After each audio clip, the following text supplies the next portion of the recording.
Zoom Info University for them as well. So, guys, I don't have a lot of notes around what you want to focus on today. Within a 102 session, I normally focus heavily on scoops, setting up scoop subscriptions and making sure those are running. However, it's kind of loose. I mean, it's really about what you guys need and what your reps need, any questions that you have developed over the time of using it. Oh. I do have a short slide deck just to roll through again, kind of reviewing where your access is. Usually takes me about 60 seconds. But before I get into that, do you guys have any questions right off the bat to go over? No, I don't have any initially. And I am interested in seeing the scoops. I think it'll be very, very helpful. Okay. And Alan, do you have anything? No, you go, and I'll ask some like questions in that later. Some of which it would have been helpful if Mac would have been on the line, because Mac was going to be the gentleman that was going to try to be doing the reverse IP lookups.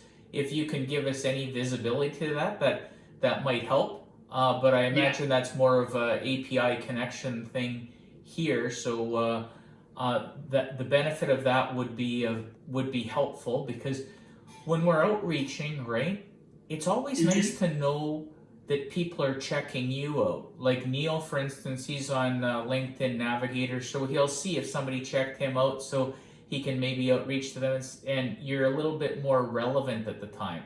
And the whole reverse IP is the same perspective, right? So so I'll definitely go over websites. It's actually really easy to use. It's just something that you would take all the companies that are viewing your website, pumping them in, and then filtering as needed. Okay. So we'll go over that. Thank you. Websites is definitely something we can cover. Okay, let me go through this slide deck quickly. You are on the advanced edition of our platform. So that's where we're at. We're going to focus on scoops today, setting subscriptions. Websites is part of your access underneath the advanced access. I should probably just add it to my slide deck here, because I always want to make sure I go over it. We're going to focus on finding ideal prospects together, filtering as needed, creating targeted searches, exporting data to Pipedrive as needed, setting up those subscriptions and alerts, and prioritizing our efforts through the Scoop system. And of course, answering any questions along the way. Do want to remind you guys that we have that mobile app. So if you want to look up company and contact information on your phone, download the mobile app. And that is the slide deck. That was it. I think I got under 60 seconds there. So perfect. Right. Speaking of mobile, I did not check to see if you've got the mobile integration of the cell phones happening for us. I know I reported that after our first meeting, but I didn't check if that happens now as yet. Okay, I can look and see if it's listed in your contract. I don't really know how it gets turned on from my end. Okay, then I don't. Ignore it. I'll deal with Bash later. Okay. That would just sync up with him. Oh, Niels is back in. Okay. Yeah. You're back.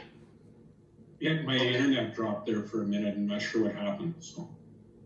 All right. Well, my mouse is just not doing too well today for some reason. Let's try this out. Okay. I do like to make sure that we kind of review best practices with a quick search bar. Contact, when you're looking for a contact, put the company name in there, or at least a partial company name. That'll isolate quicker. If you're doing a company, you want to use company domain name or website. That'll target the specific company. Just keep in mind that company names are not unique in the system at all, because as you can see with Harmony Healthcare, there are 5 Harmony Healthcares. There are a lot of companies with the same company name, so that's not the best way to target the system. Let's develop a search, though. I'm going to get into my search, go to companies, and that'll get us towards the scopes, unless you would like me to start in the websites there, Alan. Handle it whatever you think makes the most amount of sense, how other people learn. Let's go to websites first, because this is a pretty easy function, and it'll allow us to filter a little bit more, too. So, has this already been set up on your website? I'm gonna guess no. Okay, let me get into it then. When you come in to the platform, and Alan, you're probably going to be the person who has admin rights. Is that correct? Yeah, and I gave it to Would you- Mac as well to add. So you just keep going as if you're talking to me in the first person. Okay, cool. So, what you will do is come into websites. You will go to management, and you will add your domain address here. Okay. Once you domain address in, you'll get a little window like this, except it won't be verified yet. You will need to click the installation link right here. And what that will do is it will give you a piece of HTML script to put into the code of your website. So you may need to give this to your website admin who would make these changes for you by putting this at the end of your head tag within your HTML script for your website. Okay.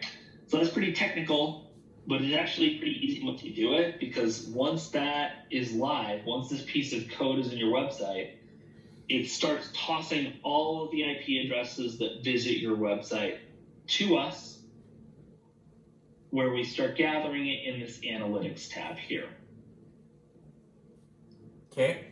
Inside the analytics tab, there are two main displays. There is the company names, which is searchable by date range. You also have the ability to see some analytics around your website traffic, around where it's coming in, where you've had page visits, or how many page visits you've had, sorry. Below that, what industries have been visiting, what the employee count of those companies is, what their revenue is, the United States traffic. Well, we also got global traffic as well. So, what we can do though from this, the main function is to take this list of companies, select them, and open them up into a search. It'll move all of these companies into the search environment. We could tag companies that we want to be working with here instead of moving everything over. So instead of selecting everything, I could just select the companies that I want to select, or I could select the page at a time, the ones that are generating the most hits.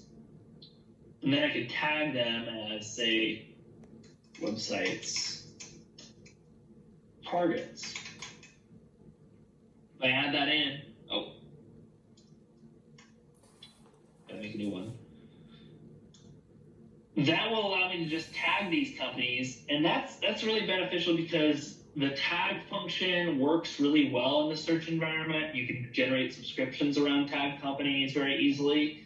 Those tags remain static, so it's like, hey, they visited our website once, it's a good target. It's great. And The open and search function will allow you to move companies over in bulk, so instead of just tagging a few companies at a time, I can move all 55,000 over at one time. very slick. So Wade, right now though, all of this is in relationship to our company domain. It doesn't link as to if Neil has worked prospects of say 500 and I've worked prospects of 50. Like I'm going to see, like it doesn't show me which ones he's downloaded or looked at or anything like that. It's enterprise-wide versus user, correct? You are correct, but when we move into the search environment, we can filter these lists of companies as needed by that. Oh, So I'm gonna go ahead and move these over. This is a demo environment, so it works about 50% of the time for me. Just a little warning. Usually I have to double back. It worked this time, cool. The fates have smiled on us. So I can filter this down by any company size, by headcount. I can go by location.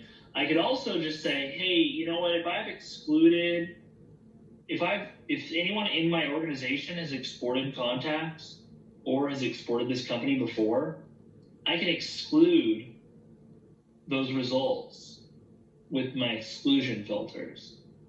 So that reduced my total number of companies because there are other individuals that have exported these companies inside my org,